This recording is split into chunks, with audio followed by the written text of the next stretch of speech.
하나님을 믿는 사람들에게는 때에 대해서 관심이 많습니다. 하나님의 타임. 우리는 모두가 다 원하고 바라는 기도 제목들이 있습니다.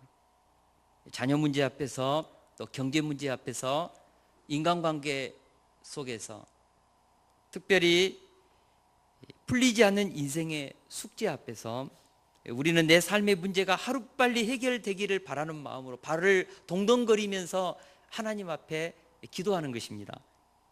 하나님, 어느 때에 내가 그토록 소망하던 기도 제목 들어주실 겁니까? 하나님, 어느 때에 내가 바라던 인생의 꿈이 성취될 것입니까? 우리는 하나님께 우리의 때, 그렇게 원하고 바라던 우리 인생의 소망의 열매를 맺을 그 때를 우리 주님께 묻습니다. 전도서 3장 1절에서는요, 이 때에 대해서 이렇게 말씀합니다. 범사에 기한이 있고 천하 만사가 다 때가 있나니 세상 모든 일에는 기한이 있고 때가 있다고 말씀하고 있습니다. 봄에는 논밭을 일구어서 씨를 뿌려야 될 때입니다. 여름에는 잡초도 뽑아주고 병충해도 막아주고 가뭄이 들 때는 물도 주고 부지런히 이 씨가 자라서 성장하도록 그렇게 여름에는 땀 흘리면서 가꾸어야죠. 그리고 가을이 되면 열매를 결실하는 것입니다. 여러분, 이 가을 추수 기간은요 너무 짧기 때문에 잠시라도 틈을 잃어버리면 맺은 열매를 다 썩게 합니다. 제가 시골에서 자라서 아는데 가을은 초놈을 다투는 농번기입니다. 정말 너무너무 바빠요. 피곤하다고 쉬어버리면 한 해 농사 망칩니다. 그리고 겨울에는 내년 농사를 위해서 종자씨를 잘 보관하고 또 계획을 세우는 것이죠. 여러분, 인생에는 범사에 때가 있습니다. 우리는 때를 따라서 행동하고 순종하면서 일해야 합니다. 갈라디아서 4장 4절에 보니까 때가 참에 하나님이 그 아들을 보내사 여자에게 나게 하시고라고 했는데, 예수님도 하나님의 때가 되니까 이 땅에 오셔서 우리를 위해서 십자가에 죽으시고 부활하시고 복음을 완성하신 것입니다. 하나님은 아무 때나 막 행동하지 않습니다. 하나님의 시간, 하나님의 구속사의 때가 있습니다. 하나님은 때를 쫓아서 일하시고 우리의 기도 제목을 들어주시는 것입니다. 어쩔 때는 노라고 응답하시고 우리의 기도를 들어주지 않을 때가 있습니다. 여러분, 노도 기도 응답입니다. 중요한 것은 하나님의 때, 그 때를 우리가 찾아서 일하고 순종하여 나가는 것이죠. 성경에서 말씀하는 때란 인간의 시간이 아니라 하나님의 시간을 말합니다. 인간의 욕심을 채우는 시간이 아니라 하나님의 뜻을 성취하는 시간을 말합니다. 상황과 환경이 일치되는 때를 말합니다. 그렇게 할 수밖에 없는 환경이 준비된 때를 말합니다. 조화와 질서가 자연스럽게 만들어지는 시간을 말합니다. 이처럼 우리가 기한이 차고 때가 이르기까지 기다릴 줄 아는 믿음이 있어야 합니다. 우리가 이것을 기다리지 못하고 내 시간을 쫓아서 인간적인 방법을 동원하면 모든 상황이 어그러지고 하나님의 주권은 거슬려지고 하나님의 뜻은 망가지는 것입니다. 오늘 말씀의 제목은 기다림도 위대한 행동이라는 제목을 가지고 말씀을 나누고자 합니다. 신앙인은 하나님의 때에는 결연한 자세로 결단하고 행동에 옮겨야 합니다. 앞뒤에 은혜의 때에 머뭇거리지 말라는 제목으로 우리가 말씀을 나눴지 않습니까? 바울 사도는 하나님이 주시는 은혜의 때에, 하나님이 주시는 그 일하시는 그때에 어김없이 순종하고 복종하면서 1차, 2차, 3차 전도 여행을 힘있게 그렇게 살았습니다. 아마 바울 사도처럼 열정적으로 사는 사람은 드물 것입니다. 그런데 오늘 본문에 보니까 바울은 양면성을 갖추었습니다. 행동할 때는 무섭게 행동했지만 하나님이 기다리라고 할 때는 말없이 조용하게 기다릴 줄 아는 그런 모습도 있다는 것입니다. 신앙은 행동하는 것입니다. 그러나 그 행동은 하나님의 뜻을 성취하는 행동이어야 합니다. 그래서 하나님의 뜻을 위해서 때로는 참고 기다리는 것도 위대한 행동이라는 것입니다. 할렐루야. 오늘 말씀은 바울 사도의 또 다른 측면인 하나님의 때를 위해서 기다림의 시간을 가질 줄 알았던 바울에 대한 이야기입니다. 오늘 본문에 나타난 바울을 통해서 우리가 어떻게 기다림의 시간을 가져야 하는지, 그 기다림의 신앙을 우리가 배울 수 있기를 기도합니다. 우리가 어떻게 하면 기다림의 시간을 가질 수 있을 것인가? 첫째로, 비전이 있는 사람은 기다릴 줄 압니다. 할렐루야. 바울은 비전의 사람이었습니다. 비전은 무엇입니까?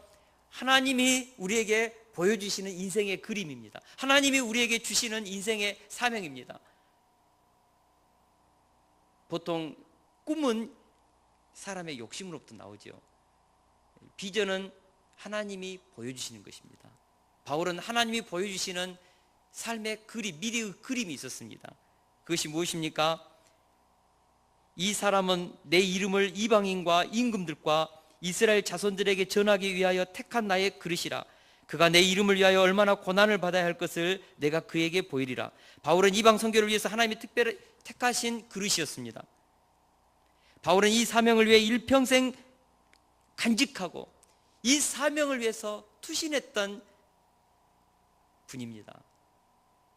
이 사명을 위해서 결혼도 제쳐두었고 자신의 노후 문제도 하나님께 맡겼고 오로지 하나님이 부르시는 이 사명을 쫓아서 나아갔습니다. 바울은 단순하게 헌신한 것이 아니라 아예 자신의 생명을, 사명을 위해서 그렇게 내놓았다는 것입니다. 빌립보서 3장 13절에서 14절에서 했던 바울의 고백입니다. 우리 같이 한번 읽어볼까요? 시작. 형제들아, 나는 아직 내가 잡은 줄로 여기지 아니하고 오직 한 일, 즉 뒤에 있는 것은 잊어버리고 앞에 있는 것을 잡으려고 푯대를 향하여 그리스도 예수 안에서 하나님이 위에서 부르신 부름의 상을 위하여 달려가노라. 아멘. 바울은 하나님이 주시는 비전, 하나님이 그에게 맡겨주신 사명을 향하여 달려가는 사람이었습니다. 뛰는 사람이었습니다. 바울은 비전을 향하여 달리다가 잘 되지 않는다고 옆으로 새서 방황하는 법이 없었습니다. 비전을 향해서 달리다가 상처받고 실패하고 넘어진다고 해서 좌절하지 않았습니다. 모르겠다, 이제는 이 사명 못 감당하겠다, 그렇게 내팽개치지 않았습니다. 바울의 인생의 목적은 분명했고 목숨을 걸 만한 사명이 있었기에 날마다 푯대를 향하여 나는 달려갔다. 바울은 그렇게 고백하고 있습니다. 그런데 중요한 것은 바울이 푯대를 향하여 달리다가 가이사랴에서 2년 동안 바울은 정체의 시간을 갖습니다. 우리가 바울 사도의 사도행전을 쭉 쫓아오면은 1차, 2차, 3차 전도여행 동안 바울이 얼마나 힘겹게 뛰어왔습니까? 쉬지도 않고 달려왔습니까? 바울의 기질상 담즙질의 기질을 가지고 있는데 바울은 그냥 무작정 기다리는 것을 용납할 수 없는 그런 형입니다. 사도행전 23장 11절에 보니까 주님은 분명히 바울에게 담대하라, 내가 예루살렘에서 나의 일을 증언한 것 같이 로마에서도 증언하여야 하리라 말씀하셨습니다. 이 비전의 말씀을 붙잡고 예루살렘에 왔지 않습니까? 그것 때문에 우리 주님이 예언한 대로 성전 모독죄로 죽을 뻔했고 천부장 루시아가 급히 달려와서 군대를 이끌고 바울을 보호해서 가이사랴에까지 보냈지 않습니까? 그 당시 바울을 죽이려고 40명의 금식 결사단이 있었습니다.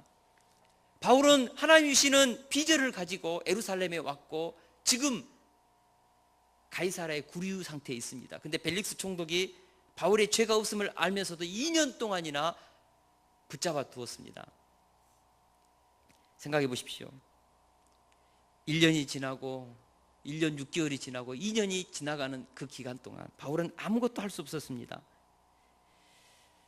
그런데 이 기간 동안 사도행전 기록을 보면 바울이 불안해하거나 초조했다는 기록이 없습니다. 왜 상황이 이렇게 안 풀리느냐고 하나님께 항변했다는 기록도 없습니다. 벨릭스 총독이 뇌물을 원했기 때문에 돈 주면 풀려날 수 있습니다. 그래서 바울은 벨릭스 총독에게 뇌물 주고 빠져나올 수 있었습니다. 자유의 몸이 되어서 로마로 갈 수 있었습니다. 그러나 하나님의 방법이 아니었기 때문에 바울은 가이사라의 구류 상태에 있으면서 2년 동안을 성령의 인도하심을 구하면서 기다렸던 것입니다. 이것이 중요합니다. 분명한 것은 바울은 가이사라의 감옥에서 2년 동안 구금 생활을 하나님 앞에서 기다림의 시간으로 잘 견뎌냈다는 것입니다. 이 기다리는 시간은 막연한 기다림이 아니었습니다. 성령의 역사하심으로 어떻게 자신을 로마로 인도하는지 민감하게 살피면서 기다렸습니다. 저는 이런 기다림을 준비하는 기다림이라고 부르고 싶습니다. 여러분, 비전이 있는 사람, 자신의 인생에 있어서 명확한 사명이 있는 사람은 하나님이 얘야 기다려라 라고 말할 때 기다릴 줄 아는 인내의 심도 있습니다.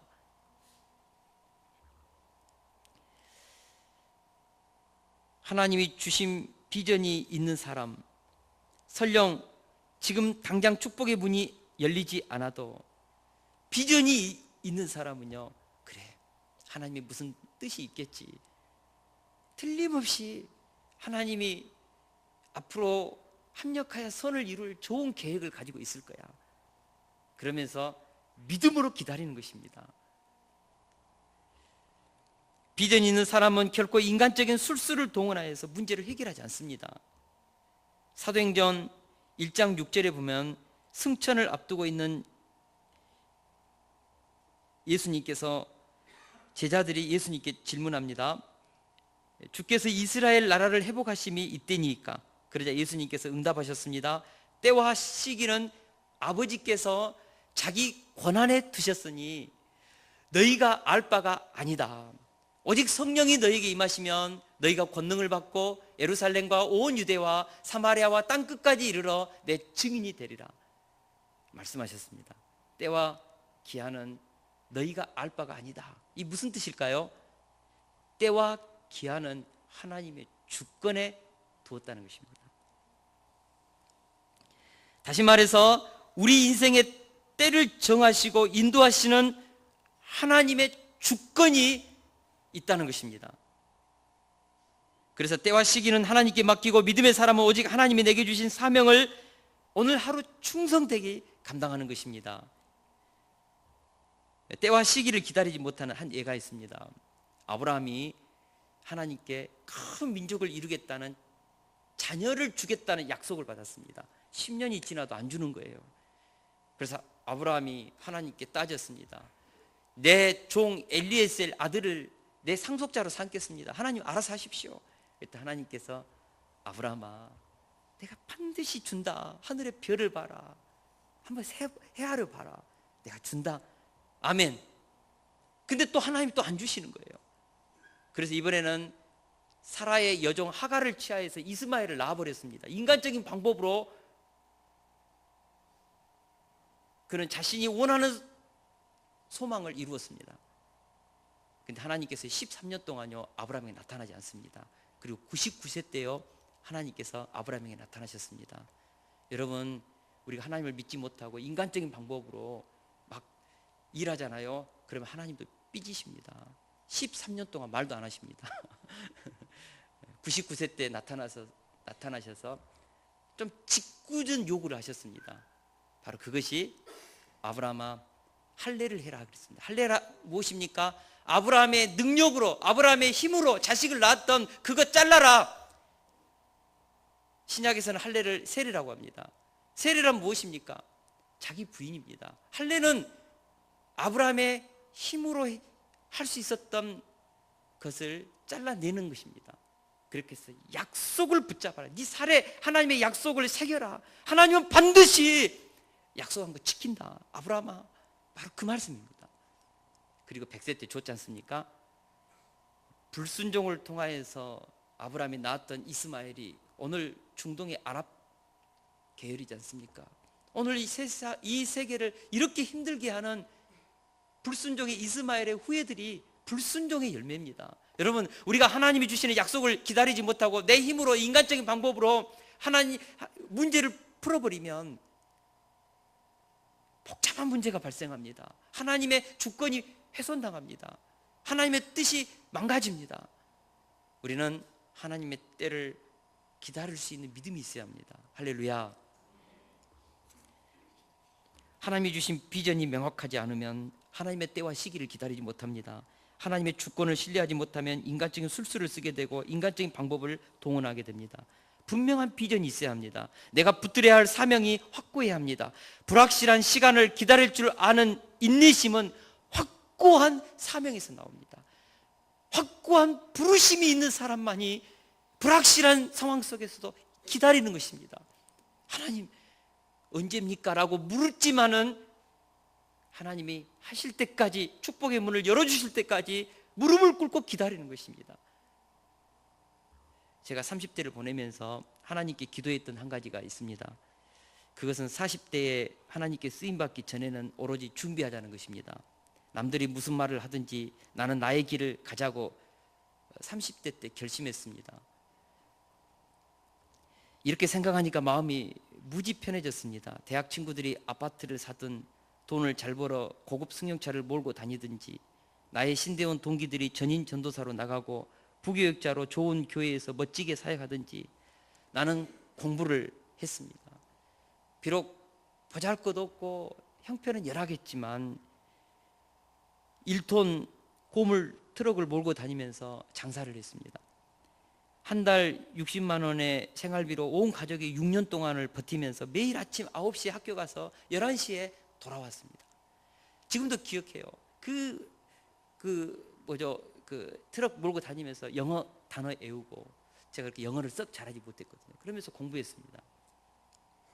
그러다가 THM 논문을 써서 전국신학협의회에서 주는 최우수 논문상도 받고요.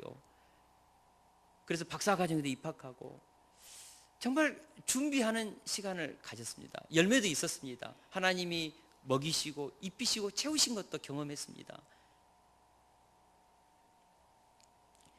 그러다가 하나님께서 모든 상황을 막았습니다. 사실 제 꿈은 신학교에서 이렇게 박사과정 마치고 연구소에서 연구원으로 있으면서 신학교에서 강의하고 규모 있는 교회에서 청년 담당 교육 목사로 이렇게 봉사하면서 섬기는 것, 이것이 제 꿈이었습니다. 근데 하나님께서 막으시는 거예요.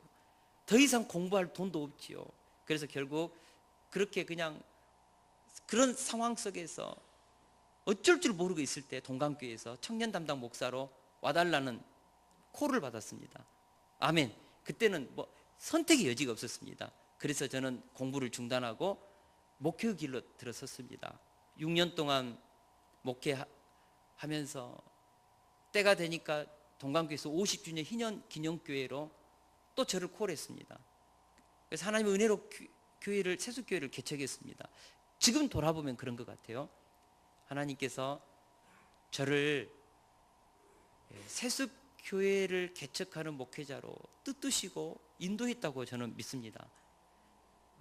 그리고 저에게 주어지는 현재 이 사명의 자리로 하나님이 저를 이끌었어요. 저는 몰랐어요. 그런 하나님이 뜻을 가지고 인도해 주셨습니다. 기다리는 시간은 준비하는 시간입니다. 기다리는 시간은 기도하는 시간입니다.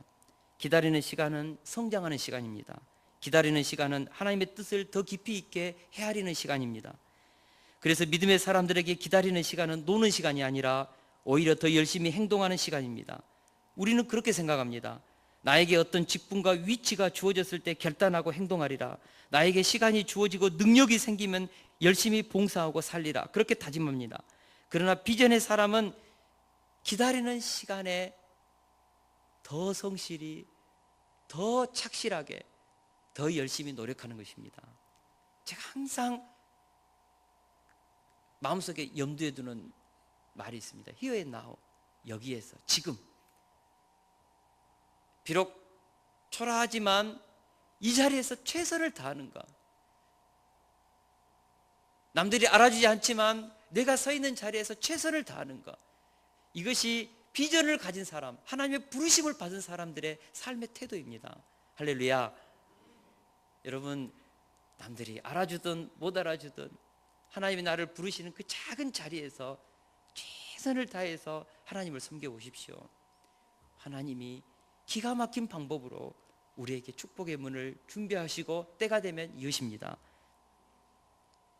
제가 동감교회 부교육자로 있을 때 그 당시 스타의 계열에 섰던 장경동 목사님을 모신 적이 있거든요. 제가 영혼사랑 축제를 전체적으로 기획하고 했기 때문에 장경동 목사님을 모셨어요. 근데 이분을 잘 모르겠는 거예요. 그래서 뒤져보니까 KBS에서 했던 인간극장 4부작 장경동 목사님을 주인공으로 그 인간극장 4부작이 있었어요. 제가 그것을 보면서 장경동 목사님을 존경하게 됐습니다. 거기에 나오는 그 인터뷰에서 장경동 목사님이 했던 말입니다. 남들이 아무도 나를 알아주지 않을 때 나는 내 인생의 지하실에서 원자폭탄을 만들고 있었다. 친구들이 제주도로 수학여행 갈 때 나는 수학여행 갈 돈이 없어서 혼자 도서관에 남아서 미래의 나의 인생을 준비하고 있었다. 남들이 나를 어느 날 갑자기 떴다고 말한다. 그러나 그들은 내 인생의 지하실을 모르고 하는 소리다. 엄청난 말 아니에요? 이분이 가난했어요. 무지 가난해서 수학여행 갈 돈이 없었어요. 다 친구들은 갈 때 혼자 도서관에서 성경 암송하면서 기도하면서 자기 미래를 준비했다는 거예요.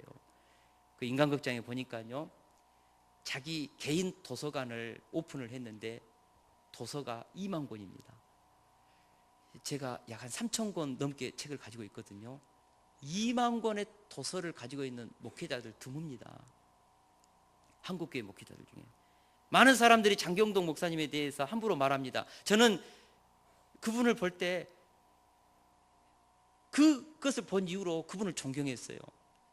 쉽게 그분이 막 목회자로서 가볍다, 경망스럽다 막 비판하는데 나름대로 남들이 아무도 주목해 보지 않는 그 지하실에서 원자폭탄을 준비하고 때에 뜬 사람입니다. 지금도 열심히 활동하고 있지 않습니까? 준비했습니다. 우리도 하나님이 준비시키는 기다림의 시간을 잘 참고 인내하면서 내게 맡겨진 작은 일에 최선을 다해야 합니다. 그러면 하나님께서요, 때가 되면 콜링하십니다. 환경을 만드십니다. 상상할 수 없는 하나님의 축복의 세계로 인도하십니다.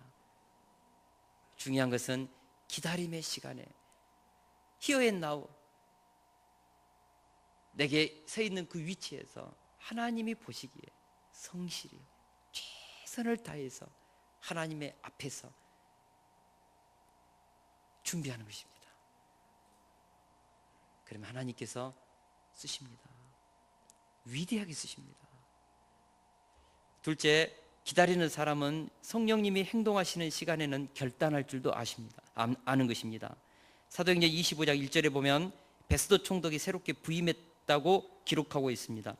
벨리스 총독이 가이사랴에서 발생한 유대인들과 헬라인들 간의 무력 충돌을 과잉 진압하면서 로마로 소환되었고 베스도 총독이 새롭게 부임했습니다. 베스도 총독은 AD 58년에서 62년 4년 동안 유대 총독으로 있었던 사람인데 벨릭스 총독보다 훨씬 더 평판이 좋고 나름대로 실력이 있었고 능력이 있었습니다.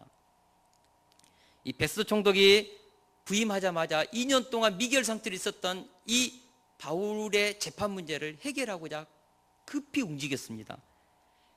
오늘 본문에 보니까 베스도 총독은 부임하자마자 식민지 지도층 인사들과 좋은 관계를 맺고 그들의 정치적인 성향을 파악하기 위해서 예루살렘으로 올라갔습니다. 이때 대제사장과 유대 고위층 인사들은 새 총독이 아직 실정도 모를 때에 바울의 문제를 해결하고자 했습니다. 즉 그들은 신임 총독이 자신들에게 호의를 보이고 있는 이 밀월 관계에 있을 때에 바울을 예루살렘으로 다시 불러들여서 재판하자고 제안한 것입니다. 3절에 보니까 바울이 가이사랴에서 예루살렘으로 올 때 40명의 금식 결사단이 다시 매복에 있다가 죽이려고 그런 계획을 짰던 것입니다. 제가 이 부분을 묵상하면서 2년이 지나도록 바울을 노리는 이 40인 결사단은 아직도 눈을 시퍼렇게 뜨고 바울을 주시하고 있었습니다.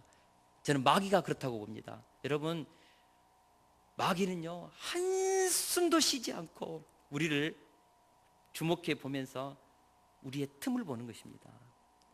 무섭습니다. 근데 베스도가요 이런 요청을 거절하는 것입니다.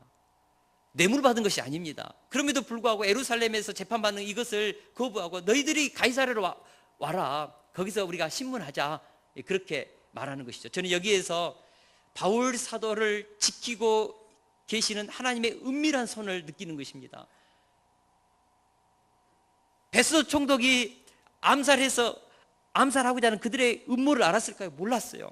그러나 그렇게 결정한 거예요. 하나님이 베스도를 통하여 그렇게 결정하게 한 것입니다. 하나님이 우리를 지키시고 보호하시면 어둠의 영 우리 손댈 수 없습니다. 바울이 2년 동안 아무것도 하나님이 하고 계시지 않은 것처럼 느껴졌을지 모르지만 하나님은 바울을 눈동자와 같이 보호하시면서 철두철미하게 지키면서 지금 로마로 가는 그 길을 하나님은 준비하고 계셨던 것입니다. 베스도는 예루살렘에서 일주일 이상 머물면서 유대 지도자들과 사귐을 나누고 난 후에 다시 가이사랴로 돌아왔습니다. 우리 6절에서 7절 말씀을 같이 한번 읽겠습니다. 6절에서 7절 말씀입니다. 시작.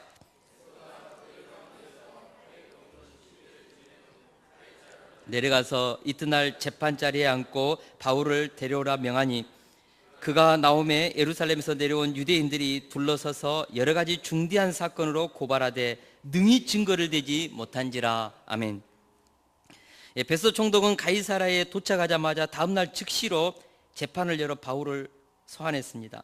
여기서 우리가 참 재미난 표현이 하나 있는데 유대인들이 바울을 둘러서서 바울을 공격했습니다.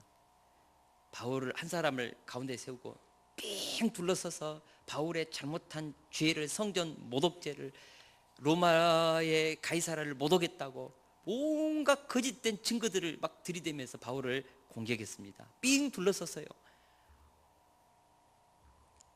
그러나 실질적인 증거가 없었기 때문에 바울은 또다시 자신이 유대 율법 차원에서나 로마 실정법 차원에서 아무런 문제가 없음을 효과적으로 변호할 수 있었습니다. 이런 상황에서 베스도 총독은 사실상 무죄 선언을 해야만 했습니다. 그러나 그는 그렇게 하지 않았습니다. 우리 9절을 같이 한번 읽겠습니다. 시작. 베스도가 유대인의 마음을 얻고자 하여 바울더러 묻되 내가 예루살렘에 올라가서 이 사건에 대하여 내 앞에서 신문을 받으려느냐. 베스도 총독은 유대의 지도자들의 환심을 얻기 위해서 이제 바울에게 묻습니다. 가이사랴에서 예루살렘에 올라가 가지고 네가 신문을 받을래? 만약 그렇게 한다고 하면은 바울은 죽는 것입니다. 근데 바울이 위기의식을 느꼈습니다. 왜 저러지? 그러면서 바울은 이 상황에 다다르자 급히 자신이 가지고 있는 로마 시민권을 이용하여서 가이사랴에게 상소하는 것입니다. 우리 11절도 같이 한번 읽겠습니다. 11절 시작. 만일 내가 불의를 행하여 무슨 죽을 죄를 지었으면 죽기를 사용하지 아니할 것이나 만일 이 사람들이 나를 고발하는 것이 다 사실이 아니면 아무도 나를 그들에게 내줄 수 없나이다. 내가 가이사께 상소하노라. 아멘. 내가 가이사께 상소하노라. 2년 동안을 기다리다가 마침내 내린 결단입니다. 제가 이 본문을 묵상하면서 왜 바울은 이렇게 쉬운 결정을 진즉하면 로마에 더 일찍 갈 수 있었을 텐데 왜 2년이 지나도록 머뭇거리고 결정 못하고 있다가 이 상황에 이르렀을 때 베스도 총독이 예루살렘의 재판을 할래라고 물었을 때 이것을 얘기했을까? 그 생각을 묵묵히 해보았습니다. 바울의 적들은 바울을 암살함으로써 이 사건을 마무리하고자 했습니다. 반면에 바울의 친구들은 바울이 무죄로 석방됨으로써 이 사건이 종결되기를 원했습니다. 바울 사도도 원했습니다. 어찌하든지 석방되어서 자유의 몸을 가지고 로마로 가기를 원했습니다. 그러나 모든 상황과 환경이 로마로 가는 길을 막고 있었습니다. 그래서 바울은 어쩔 수 없이 질수의 몸으로 가이사랴에게 상소하여서 쇠고랑 차고 로마로 들어가는 것입니다.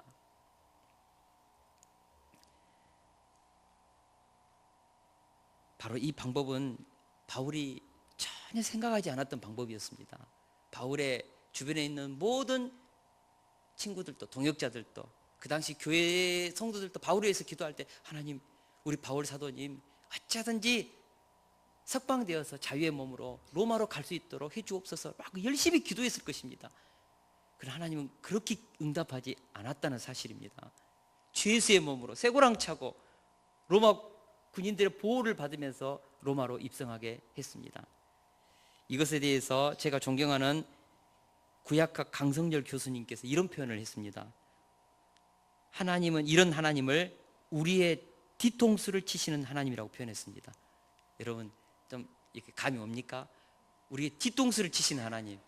우리가 이쪽만 자꾸 바라보고 이쪽을 막 가려고 해요. 그러니까 하나님께서 뒤통수를 딱 때리면서 여기 좀 봐라, 이쪽도 좀 봐. 그런 거 있잖아요. 우리의 뒤통수를 치시는 하나님. 저는 이 표현이 참 와닿아요. 우리는 때때로 우리가 상상하지도 못했던 방향으로 우리를 인도하실 때가 있습니다. 하나님께서. 우리는 이럴 때 정말 이것이 하나님의 뜻인가 의심합니다. 정말 너무나 엉뚱한 방향으로 우리를 인도할 때 순종하고 싶은 마음도 싹 달아날 때가 있습니다. 그러나 하나님은 때로는 우리의 뒤통수를 때려가지고 우리가 전혀 생각하지 못했던 방향으로 우리를 인도하실 때가 있습니다. 모세가 이스라엘 민족을 구원하고자 하는 큰 뜻을 품었습니다. 애굽 바로의 공주의 그 양자로서 왕자의 신분을 가졌지 않습니까? 그래서 자기 민족을 청년이 되어서 구원해 보고자 하는 청운의 품을 꿈고 자기 민족을 향한 애틋한 마음을 갖고 구원자로서 한번 살아봐야겠다 생각했습니다. 그래서 애국 관리가 핍박할 때는 돌로 쳐 죽이고, 민족이 서로 다툴 때는 우리 동족끼리 이렇게 하지 말자, 우리가 어느 때 이렇게 하냐. 그러나 자기 동족이 모세를 배반했습니다. 결국은 야밤 도주해서 미디안 광야로 갔지 않습니까? 그곳에서 40년 동안 처가살이 하면서 장인 어른 양치기 하면서 40년 동안을 보냈습니다. 모세에게 미디안 광야 40년은 실패의 기간이고 그에게 있어서는 생각하기도 싫은 그런 치욕의 시간들이죠. 그러나 하나님은 모세를 부를 때 신발을 벗으라, 네가 선 땅은 거룩한 땅이다, 미디안 광야는 거룩한 땅이라고 했습니다. 하나님이 앞으로 이스라엘 백성들을 인도하기 위해서 사전 답사시켰던 땅, 그곳에서 모세는 겸손을 배우고 지도자로서 백성들을 이끌고 갈 수 있는 모든 것을 미리 가보는 그 일을 하나님이 시킨 것입니다. 하나님의 계획은 놀랍습니다. 상상할 수 없는 일들이, 하나님의 우리를 이끄는 방법들은 상상할 수 없습니다. 요셉은 엄청난 좋은 꿈을 꾸었습니다. 11별이 자기에게 절하고 형님들의 그 볕단이 자기에게 절하는 흥분된 꿈이지요. 그 꿈만 생각하면 싱글벙글 자랑하고 싶고, 그러나 그는 구덩이에 넣어져서 애굽의 노예로 팔렸습니다. 하나님이 요셉의 뒤통수를 치신 것입니다. 그는 애굽에 가서 하나님의 백성을 400년 동안 인큐베이터 고센에서 한 민족을 이룰 수 있는 터를 준비하는 그런 일에 쓰임 받은 것입니다. 생각하지 못했던 방향으로 요셉을 이끌어 가셨습니다. 여러분, 성경에는 이런 이야기가 무지 많이 나옵니다. 우리가 꿈꾸지 못했던, 전혀 생각하지도 못했던 방향으로 우리를 이끄실 때가 있습니다. 저는 우리 교회도 그렇게 이끄실 때가 있다고 봅니다. 우리가 깨어 있어야 합니다. 그리고 기다리라 할 때는 기다려야 합니다. 할렐루야. 하나님께서 바울을 2년 동안 기다리게 해서 죄수의 몸으로 가게 한 이유가 무엇일까요? 저는 두 가지가 있다고 봅니다. 첫 번째로는 아직도 40인 암살 결사단이 바울을 죽이려고 이를 갈고 있습니다. 바울 자유의 몸이 되면 죽습니다. 하나님께서 그래서 헤롯 궁에서 2년 동안 보호하신 거예요. 죄수의 몸으로 로마 군대의 보호를 받으면서 가게 한 것입니다. 두 번째로는 로마를 개구멍으로 들어가지 않고 당당하게 가이사에게 상소하여서 복음을 왕의 법정에서 다루는, 어떻게 보면 바울 사도는 복음을 당당하게, 복음의 그 무기를 가지고 로마로 당당하게 입성하게 하신 것입니다. 하나님의 계획은 놀랐습니다. 하나님의 뜻을 기다리고 성령의 역사하심을 기다리고 성령께서 내 인생의 문을 열도록 기도하는 사람은 성령께서 환경을 통해서 행동하실 때 그것이 설령 뒤통수를 치시는 의외의 방법이라 할지라도 기꺼이 순종한다는 것입니다. 서울신학대학원에서 조직신학을 가르쳤던 정성민 교수님이 쓴 성령을 따르라는 책에 보면 이런 내용이 나옵니다. 제가 너무 이 내용이 좋아서 그대로 인용하겠습니다. 간절히 원하던 것이 어떤 때는 아슬아슬한 시간차로 이루어지지 않을 때가 있다. 그때 우리는 하나님이 그것을 원하시지 않았음을 깨닫게 된다. 반대로 원하지 않았던 일이 정말 피할 수 없는 상황과 시간차로 우리에게 벌어지게 된다. 정말 피하고 싶은데 빠져나갈 수 없는 상황에 놓이게 되는 것이다. 바로 시간차에 의해 걸려든 것이다. 하나님은 자신의 뜻을 우리에게 주어진 환경과 그것에 맞물려 돌아가는 시간차에 의해 조절하신다. 때론 시간차에 의해서 운명적인 사건들을 경험하기도 한다. 여러분, 이게 이해가 되십니까? 이해되신 분들은 지금 영안이 열렸다는 것입니다. 우리가 정말 피할 수 없는 상황과 시간차로 인도하시는 하나님의 계획에 걸려든 경우가 있습니다. 저는 인생에 있어서 몇 번 있었거든요. 정말 가고 싶지 않았는데, 동강교회를 정말 가고 싶지 않았는데 갔고, 개척을 꿈에도 생각하지 않았는데 시간차에 걸려서 갔고, 그런 경우가 몇 번 있었어요.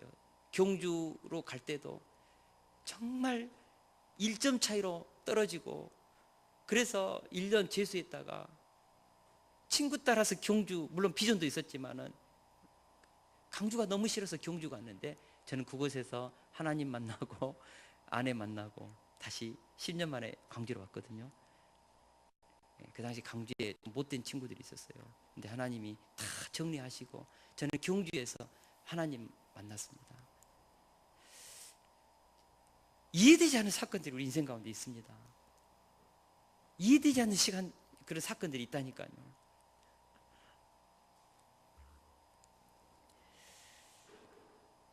물론 항상 그렇게 하는 것은 아니지만 하나님은 뒤통수를 치시면서 우리를 이끌 때가 있습니다. 나는 이 길을 가려고 했는데 하나님께서 상황과 환경을 막으시고 시간차로 새로운 길로 인도하는 경우가 분명히 있습니다. 그래서 우리는 잠언서 16장 1절에서 3절 말씀을 기억해야 합니다. 마음의 경영은 사람에게 있어도 말의 응답은 여호와께로부터 나오느니라. 너의 행사를 여호와께 맡기라.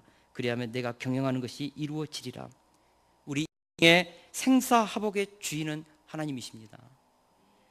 우리가 가슴에 소원을 품고 비전을 가지고 도전하되 성령의 인도하심을 따라 살겠다고, 하나님의 주권을 인정하면서 살겠다고 오늘 이 시간 우리가 결심합시다. 우리의 삶에 많은 문제가 있는 줄 압니다. 때로는 이해하기 힘든 일도 있을 것입니다.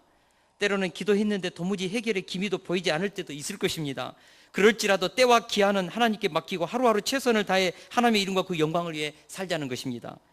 아무런 직위도 없고 일할 기회도 주어지지 않는다고 우리 불평하지 말게요. 내가 살고 있는 그 현장에서 최선을 다하여 here and now, 여기에서 내게 맡겨진 그 작은 자리를 지키면서 하나님의 눈앞에서 우리가 살면 하나님은 반드시, 제가 말하는 must, 반드시 합력하여 선을 이루십니다. 상상할 수 없는 좋은 길을 예비하고 계십니다. 저는 그 하나님을 체험했고 인생 가운데서 여러 번 그 하나님을 만났습니다. 그러니까 그 하나님에 대해서 저는 불평 원망 없습니다. 무서운 것은 하나님이 제게 주시는 이 위치에서 혹시라도 내가 하나님의 은혜 앞에서 혹시라도 불순종하는 인생을 살까봐, 혹시라도 하나님의 그 눈동자 앞에서 내 신앙 잘못해서 무너질까봐, 그런 것에 대해서 두렵고 떨리지, 하나님이 나의 미래를 책임진다는 것에 대해서는 단 1%의 의심 없습니다.